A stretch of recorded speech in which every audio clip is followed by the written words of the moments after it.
Good morning, good morning. So time check namin for 5 o'clock. So inakit po namin yung isa sa pinagmamalaki dito. Isa sa pinagmamalaki namin lugar dito sa aming lugar. Ito ang Siyang Bundok. Ang tawagay kilala sa Mount Lubog. Yung mga tubes. Ito yung mga daan dito. Yan, mabato siya. So, ito po ay open sa mga turista, mga katutubs. So, maraming turista umaahon dito. So, dahil madilim pa. Yan, inaabangan namin yung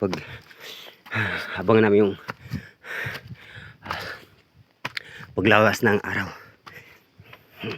Nagsimula kami maglakad ay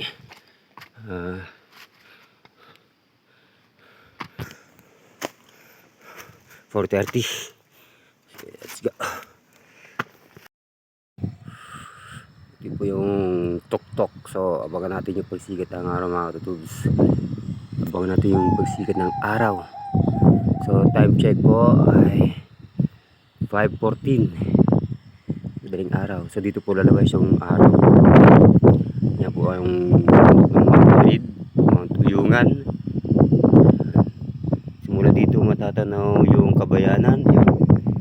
Yung Kabayanan yan, mga katutubs. Yan ang ilaw ng city Utso. City na ngayon. So ganito po mga tutubs yung mga rock formation dito sa tuktok. So mamaya makikita natin yun ng malinaw. Kung ba mag-focus ka? Wala sa po. Yan. Mamaya makikita yung mga tutubs. Madilim pa kasi kaya mamaya makikita nyo yan mga. So yan mga tutubs, miliwanag na. Nakita po namin ito yung aking kapatid. Kami 3 brothers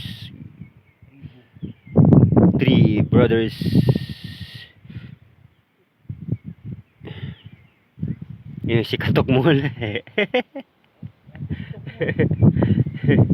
Si Kadumags. At ang nagbibideo ay si Katutubs. Sino?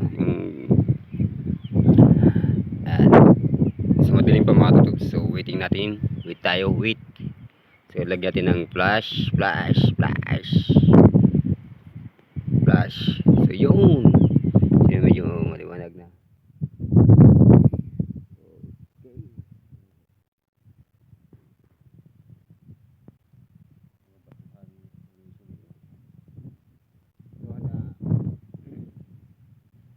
Natin yung paglabas ng araw. So yun,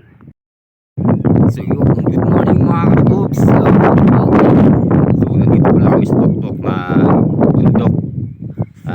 Isa sa pinagmamalaki ng aming lugar. Ito tinatawag na Siyang Bundok, sikat sa pangalan ng Mount Lubog. So ito po yung aming lugar. So umakyat po kami dito ng madaling araw 4:30 para makita lang yung sikat ng araw. So ang lugar po ito ay talagang napakataas mga tutubs. So mamaya makita nyo shadow pa kasi madilim. Kaya abangan nyo yung para makita nyo yung lugar na to.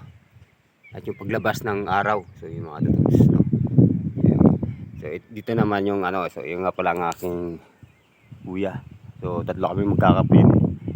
Inakit namin to kanina madaling araw. So yung aming bunso. Yun.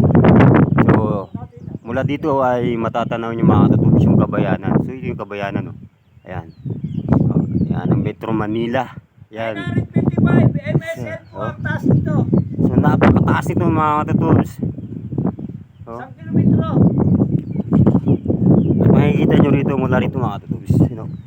So nakakatakot siyang tumayo kasi kamali ka tumulog sa kamali dito mga bato. Ayan, mga bato yan mga tutubs. So yan. Ito pong lugar ito ay open sa lahat ng mga turista. So maraming turista ang umaahon dito.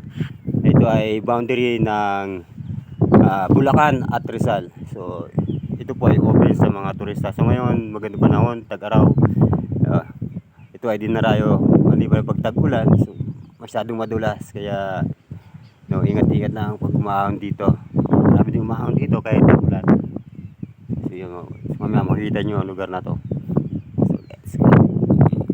Yun guys, mga katrubs. Yan, nakabang kami dito. So yun, ito na. Kasama po natin si sikat na vlogger. Yan.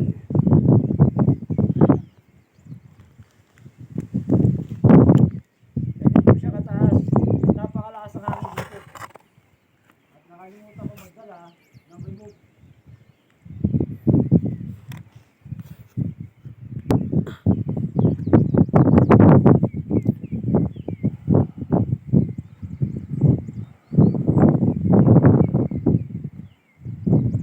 So against the light talaga.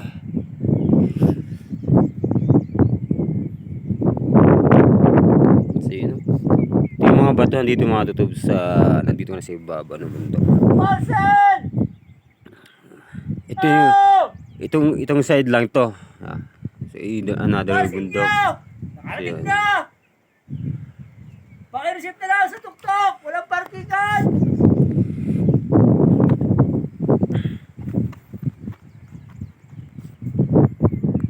Kaya pakireceive na lang! So wow! So na!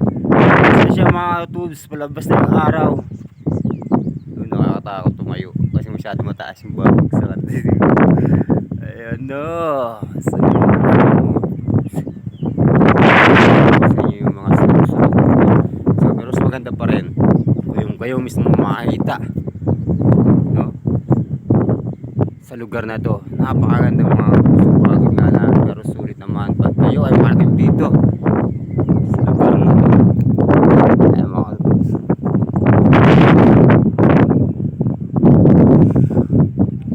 Ah!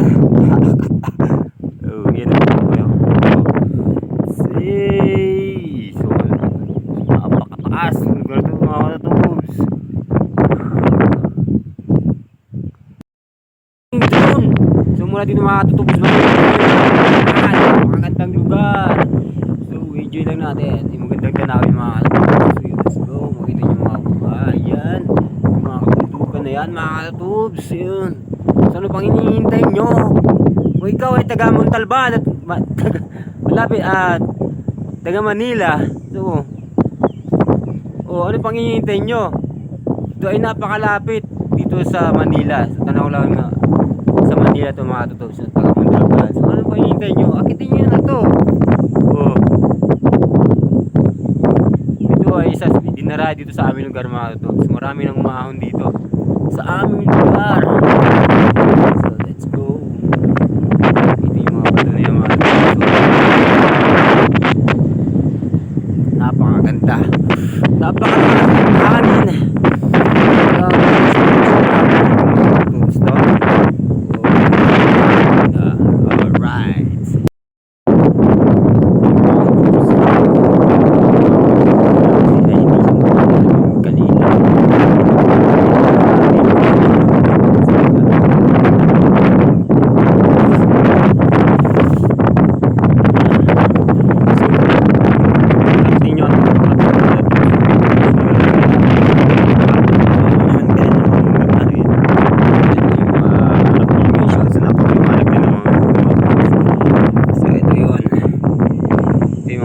Niya, ayan.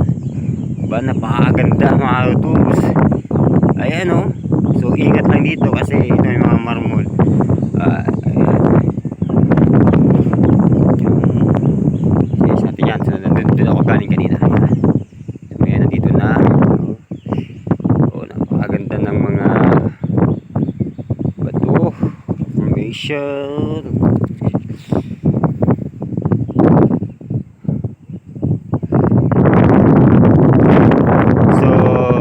Check natin ay time check 5:45.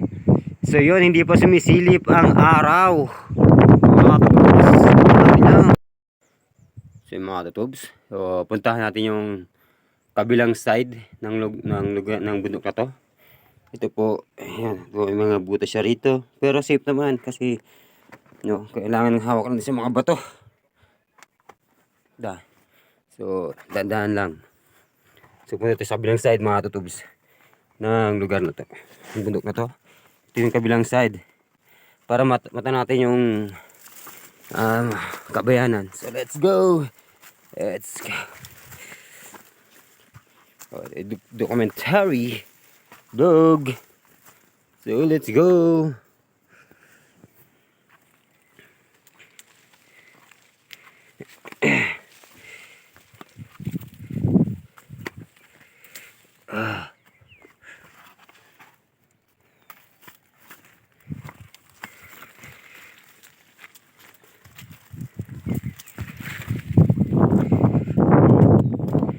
So ito na mga tutubs. Ayun. Tano na. So nandun po mga tutubs yung bayan. So yun yung bayan. Diba? Yun. Ito yung kabilang side ng bundok mga tutubs. Ito yung kabilang side ng bundok mga tutubs. Ito. Dito yung makikita yung Manila. Yung kalawakan. Ito. Yun. Yan. So masyado pang maaga kaya hindi pa makita yung dyan nga pala yung Manila. So dito makita yung Quezon City, Napuya, yung mga building dyan. Matatanaw po mula rito mga tutubs. Yan. So napakagandang lugar.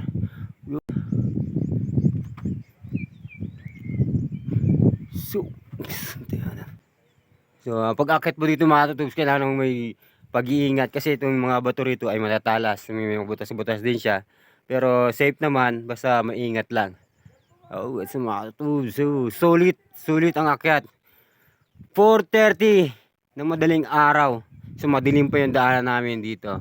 So inabot namin ng 45 minutes. Nandito na kami sa tuktok mga tutubs. Okay.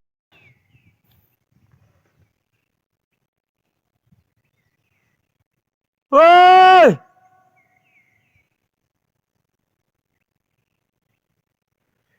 Kasi may bahay din mga tutubs. So. Napakataas ito mga tutubs. Inakit namin to.